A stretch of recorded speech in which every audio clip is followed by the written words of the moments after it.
Air manifestation का मैंने आप एक की रील देखी थी, आपकी वीडियो देखी थी। हाँ। क्या है वो, थोड़ा समझाइए कि आपने कुछ कहा था कि सांस बंद करके आप कुछ बोलोगे तो आपकी हर विश जो है वो पूरी होगी। हाँ। एयर मैनिफेस्ट किया था। हाँ। क्या है वो, थोड़ा देखिए, समझाइए। एयर मैनिफेस्टेशन की अलग-अलग बहुत टेक्निक्स होती हैं राइट। विकास जी, क्योंकि हमारा जो 5 तत्वों से शरीर बना हुआ है और हमारे आस-पास भी 5 ही तत्व हैं ना। अगर हम यूनिवर्स को बिलीव करते हैं, हम कहते हैं कि कोई शक्ति है जो हमें चला रही है, तो वो यूनिवर्स की ताकत है। कोई इसको अल्लाह कह देगा, कोई भगवान कह देगा, कोई क्रिश्चियन है तो कुछ और जीसस बोल देगा। कुछ भी हो बट वो एक ही है, परमात्मा सिर्फ एक है ना। तो अगर आपको चाहिए कि मुझे कोई भी चीज़ मिल रही है, प्राप्त हो रही है और मैं किसी भी धर्म की हूँ, तो मैं भगवान को तो नाम नहीं जप कर सकती, मुझे पता ही नहीं है शिव जी कौन है। अगर आप अलग धर्म के, और बहुत सारे क्रिश्चियन क्लाइंट्स भी है, मुस्लिम क्लाइंट्स भी और फॉरेन के क्लाइंट्स हैं, Right. जिनके पास मंदिर भी नहीं, गुरुद्वारा भी नहीं, बेचारे कहाँ क्या करेंगे। राइट। उनके लिए टेक्निक है, ये सबको करनी चाहिए। आपको क्या करना है ना, एक एक बार गहरी सांस लेनी है, जैसे हम करते हैं ना अनुलोम विलोम हाँ। करते हैं, राइट।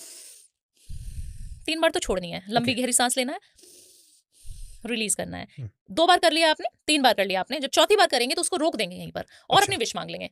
ओके। अपने मन में अपने बोल दिया, ओके। छोड़ना पड़ेगा फिर उसके बाद आपको। जब आप उस विश को होल्ड करते हैं, जब आपने सांस लिया और उसको होल्ड कर लिया ना एयर ने, आपका दिमाग, आपकी बॉडी झटपटाने लग जाती है कि भाई रिलीज करो, सांस नहीं आ रहा है, छोड़ो उसको जो लिया है। तब आपकी जो वाइब्रेशन है, जब सबकॉन्शियस माइंड एक्टिव होता है और जब वो परमात्मा के सबकॉन्शियस माइंड से मिल जाता है, जब उनका मिलाप हो जाता है, तो आपकी वाइब्रेशन वहां तक पहुंचती है। क्या बात अभी हम पॉडकास्ट कर रहे हैं, हम जी। इस स्टूडियो में है अंदर, ठीक है ना।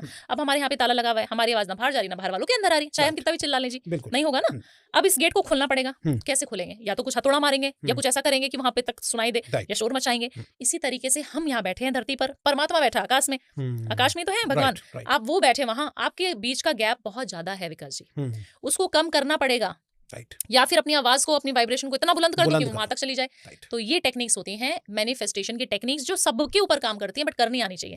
और इससे कोई भी विश मांगो पूरी होती है। 100%, 1000% विश पूरी होती है जी। क्या बात है। इतनी ज्यादा अमेजिंग चीजें मैं बताती हूँ, आप बिलीव करना, आप खुद आजमा के देखना, फिर मुझे बताना अगले पॉडकास्ट में जब हम Right. कर रहे होंगे कि भावना जी मैंने वो रेमेडी में, मतलब पॉडकास्ट में बैठती हूँ हाँ, हाँ। और मैं जैसे आज आपको रेमेडीज बता रही हूँ, तो मेरे जितने भी होस्ट हैं, जितने भी होस्ट मेरे को आज तक मिले हैं, टच वुड, भगवान की, महादेव की कृपा से आज तक जितने भी होस्ट मुझे मिले, सब ने मेरी कोई ना कोई एक रेमेडी, क्योंकि आपको नहीं पता ना कि अगले इंसान के जीवन में क्या चल रहा है। आप वही चीज पकड़ोगे जो चीज आपको अपने लिए समझ आती है कि मुझे पैसा चाहिए, भावना जी ने वो बताया था, आज करके देख लेता हूँ चलो। Right. और आप जब किसी के साथ बैठ के बात कर रहे हो 1 घंटे तक, तो आपको उनकी वाइब्रेशन समझ आती है बिल्कुल। कि इंसान बोल रहा है तो सच बोल रहा है, नहीं बोल रहा, जी। या इसके जीवन में ये चीज हुई होगी कि नहीं हुई होगी। Right.